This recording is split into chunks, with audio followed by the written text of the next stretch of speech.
अस्सलामुअलैकुम वरहमतुल्लाहि वबरकातुहू। आज मैं सक्षमता परीक्षा 2 देने वाले असातिज़ा किराम के लिए और दर्जाए 10वीं यानी मैट्रिक के तलबा और तालिबात के लिए उर्दू अदब की किताब दरख्शां के सबक नंबर 3 के सवालात और जवाबात लेकर हाजिर हुआ हूँ। सबक का नाम है फरार और इसके लेखक राइटर अफसाना निगार डॉक्टर सैयद मोहम्मद मोहसिन हैं। तो फरार का मतलब होता है भाग जाना, छुटकारा हासिल करना, निकल जाना, ये सारे इस अफसाना के अंदर ये एक नफ्सियाती अफसाना है। नफ्सियात कहते हैं उस इल्म को जो इंसान के दिमाग पे अंगेज हो, असर करे, जिसको हम हिंदी में मनोविज्ञान कहते हैं और इंग्लिश में साइकोलॉजी कहते हैं। तो इस अफसाना के अंदर नफ्सियाती किस्म के हालात बयान किए गए हैं। इसमें एक लड़का महमूद नाम का होता है जो बचपन में, नफ्सियात में होता क्या है कि अगर आपके जहन पे किसी चीज़ का असर पड़ जाए तो वो असर जल्दी नहीं निकलता है। जैसे किसी चीज़ का खौफ, डर, तो फिर बड़ा होने के साथ साथ वो डर भी, वो खौफ भी बढ़ता ही जाता है, निकलता नहीं है। तो इस अफसाना के अंदर यही चीज नफ्सियाती तौर पे दिखाया गया है कि एक बच्चा के अंदर जो है औरत का डर पैदा हो जाता है। और क्यों होता है कि उसकी माँ जो होती है महमूद की, उसके बाप के ऊपर रौब जमाती है, हुकूमत करती है। तो ये हालात देखकर उसके जहन में ये बात बैठ जाती है कि सारी औरतें जो है इसी तरह की होती है और इसीलिए वो पढ़ने लिखने के बाद भी, डिप्टी कलेक्टर बनने के बाद भी शादी करने को तैयार नहीं होता है। आखिर में वो तैयार होता है, लेकिन जब जनान खाना यानी आंगन में जाता है, औरतों की भीड़ देखता है तो वो बेहोश होने लगता है। तो इसमें यही चीज़ बताई है कि नफ्सियाती जो इंसान मरीज हो जाता है तो उसके जहन से किसी चीज़ का खौफ, किसी चीज़ का डर निकलना इतना आसान नहीं होता है। तो इसी के सवालात और जवाबात है, आप इसे देखें। पहला सवाल है, डॉक्टर मोहम्मद मोहसिन की पैदाइश कब हुई? तो उनकी पैदाइश 1910 ईस्वी में डॉक्टर मोहम्मद मोहसिन की पैदाइश हुई। दूसरा सवाल है, डॉक्टर मोहम्मद मोहसिन की पैदाइश कहाँ हुई? तो इसका जवाब है पटना में डॉक्टर मोहम्मद मोहसिन की पैदाइश हुई। अगला सवाल है, डॉक्टर मोहम्मद मोहसिन ने पटना के किस इदारे से मैट्रिक पास किया? इदारा यानी संस्था या स्कूल। तो जिस स्कूल से उन्होंने मैट्रिक पास किया उस स्कूल का नाम था मोहन राय सेमिनरी। अगला सवाल है, डॉक्टर मोहम्मद मोहसिन के वालिद का क्या नाम था, यानी उनके अब्बू का क्या नाम था? तो उनके अब्बू का नाम, वालिद का नाम, जवाब है सैयद मोहम्मद रशीद।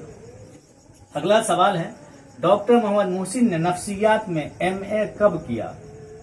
तो उन्होंने एमए 1934 ईस्वी में नफ्सियात के अंदर यानी साइकोलॉजी के अंदर, मनोविज्ञान के अंदर उन्होंने 1934 ईस्वी में एमए किया, यानी स्नातकोत्तर किया।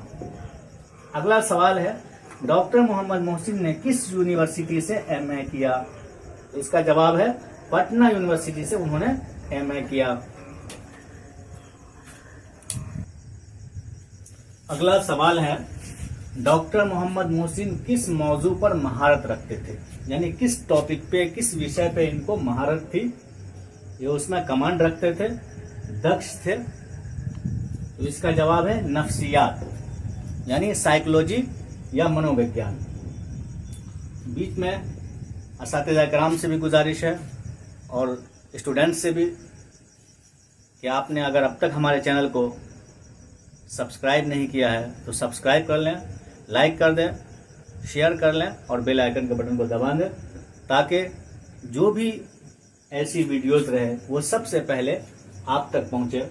क्योंकि जो चीज़ मैं आपको बता रहा हूँ असातिज़ा किराम को भी और स्टूडेंट्स को भी, तो सक्षमता परीक्षा में भी इससे सवालात पूछे जा सकते हैं और पिछले एग्जाम में पूछे गए हैं। और स्टूडेंट्स के लिए तो ये बहुत ही अहम है, क्योंकि जितने ये मैं सवालात आपको लेसन बाय लेसन बता रहा हूँ, और इंशाल्लाह बताऊंगा। तो आपके 50 नंबर पक्के हैं ऑब्जेक्टिव के, ये आप याद रख लें। इन सारे सवालात को आप याद कर लें तो इंशाल्लाह आप उर्दू में 50 के 50 नंबर ले आएंगे। और असातिज़ा किराम के लिए मैंने जितनी वीडियो डाली है, चाहे वो ग्रामर से हो, चाहे वो उर्दू अदब से हो, उसको आप देख लें। इंशाल्लाह आपके 22 नंबर पक्के हैं। तो आप सबसे गुजारिश है कि आप सब्सक्राइब कर लें। तो चलिए अगला सवाल शुरू करते हैं। डॉक्टर मोहम्मद मोहसिन किस मजमून के प्रोफेसर थे? यानी ये जो प्रोफेसर थे, इनका सब्जेक्ट क्या था, किस सब्जेक्ट को ये पढ़ाते थे? तो ये नफ्सियात को, साइकोलॉजी को या मनोविज्ञान को पढ़ाते थे, इसके प्रोफेसर थे। अगला सवाल है, डॉक्टर मोहम्मद मोहसिन किस यूनिवर्सिटी में प्रोफेसर थे? तो पटना यूनिवर्सिटी में प्रोफेसर थे। यहाँ से इन्होंने एमए भी यहीं से किया था और प्रोफेसर भी यहीं बने थे।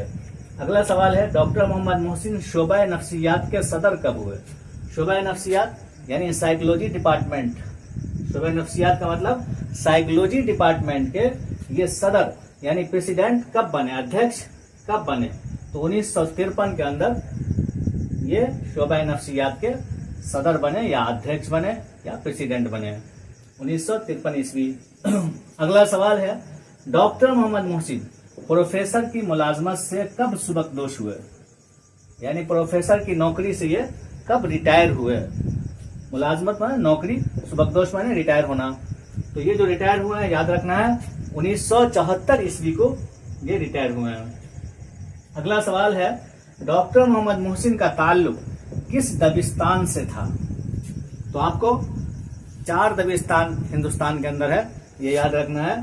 दबिस्तान दक्कन यानी हैदराबाद, दबिस्तान दिल्ली, दबिस्तान लखनऊ और दबिस्तान अजीमाबाद। ये 4 दबिस्तान हिंदुस्तान के अंदर है। और दबिस्तान कहते किसको है?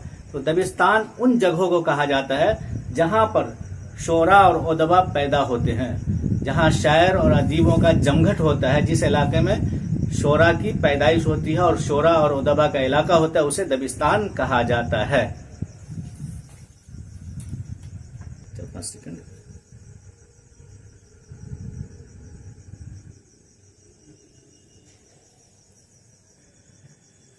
अगला सवाल है, फरार किसका अफसाना है?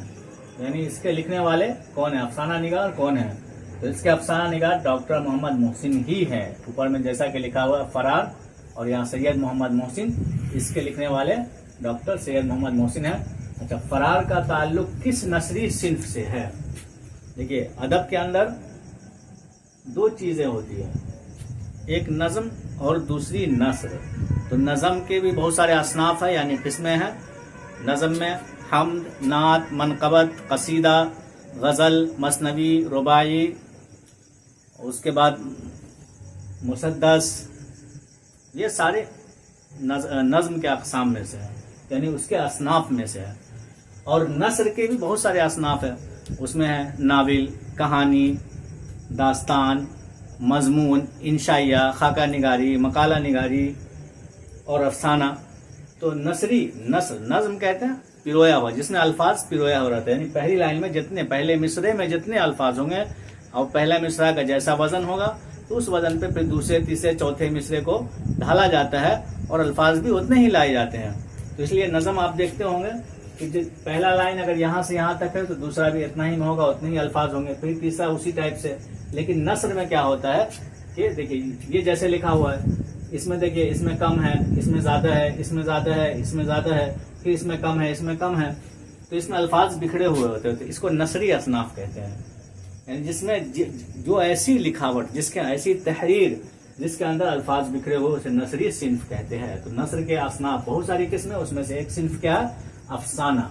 तो नसरी सिन्फ में से अफसाना से इसका ताल्लुक है। अगला सवाल है, डॉक्टर मोहम्मद मोहसिन के अफसानवी मजमूए का क्या नाम है? तो अफसाना उनकी ऐसी किताब जिसके अंदर अफसानों को जमा किया गया है, वो किताब बहुत ही मशहूर किताब है और अक्सर एग्जाम में ये सवाल पूछे जाते हैं। मैट्रिक में भी बहुत बार आए हैं और सक्षमता परीक्षा में भी आ सकते हैं। तो उस किताब का नाम है अनोखी मुस्कुराहट। अगला सवाल है, डॉक्टर मोहम्मद मोहसिन के मजामीन 2 बार हो गया कि मज़ामीन के मजमूए, मज़ामीन के मजमूए का नाम, मज़ामीन के मजमूए का नाम क्या है?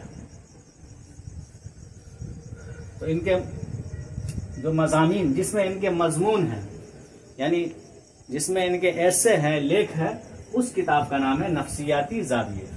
अगला सवाल है, ज़ख्म के फूल किस शायर का शेरी मजमुआ है? ये किताब का नाम है ज़ख्म के फूल और इसके शायर डॉक्टर मोहम्मद मोहसिन है। इस किताब के अंदर इनकी जो शेर व शायरी है, जो अशार इन्होंने कहे, उसको जमा किया गया है।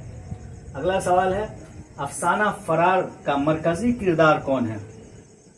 मरकजी किरदार यानी किरदार का मतलब होता है एक्टर।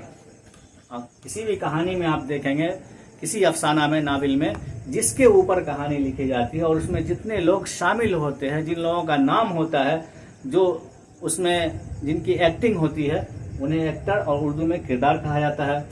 तो उसमें कुछ साइड किरदार होते हैं और कुछ जो होते हैं वो मेन किरदार में होते हैं, जिसे मेन हीरो भी कहा जाता है। तो इस अफसाने के जो मेन हीरो है वो महमूद है। पहले ही बताया था, महमूद के ऊपर ये कहानी लिखी गई है, नफ्सियाती कहानी, नफ्सियाती अफसाना।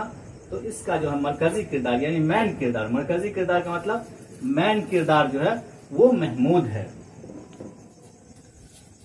तो असातिज़ा कराम और स्टूडेंट, इस सवाल को आप अच्छे से देख लें और अच्छे से याद कर लें, ये आपको बहुत काम आने वाले हैं और आपके एग्जाम के लिए काफ़ी मददगार साबित होंगे।